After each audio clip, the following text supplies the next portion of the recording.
Morning. Company ఎన్ని product తయారు చేస్తుంది సార్? 450 ప్రోడక్ట్ తయారు చేస్తుంది. ఈ 450 ప్రోడక్ట్లలో ఒక్క ప్రోడక్ట్ కంపెనీలో తయారైనప్పుడు ఒక 30 రూపాయలు తయారైందని అనుకుందాం. ఎంత సార్? 30 రూపాయలకు.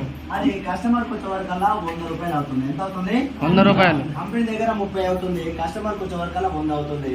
మరి మధ్యలో 70 రూపాయలు ఎక్కడ పోతున్నాయి ఒకసారి మనం తెలుసుకుంటే మార్కెటింగ్ వాళ్ళకు, అడ్వర్టైజ్మెంట్ వాళ్ళకు పోతున్నాయి. సార్ నో మార్కెటింగ్ అనగానే ఒకటే కాదు sir, senior pageant, stockist, distributor, wholesaler, retailer, customer. కానీ ప్రోడక్ట్ అమ్ముకోవాలంటే మార్కెటింగ్ ఒకటే సరిపోదు, అడ్వర్టైజ్మెంట్ కూడా కావాలా వద్దా?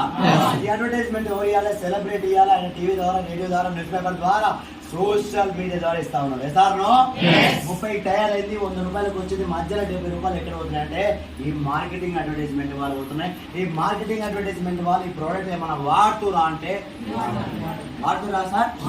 వాడకుండా 100 రూపాయల 70 రూపాయలు తింటున్నారు. ఎంత తింటున్నారు సార్? 70 రూపాయలు. 100 రూపాయల 70 రూపాయలు తింటున్నారు అంటే కాదు సార్, 100 కోట్ల 70 కోట్లు, 1000 కోట్ల 700 కోట్లు, 10,000 కోట్ల 7,000 కోట్లు, 1,00,000 కోట్ల 70,000 కోట్లు.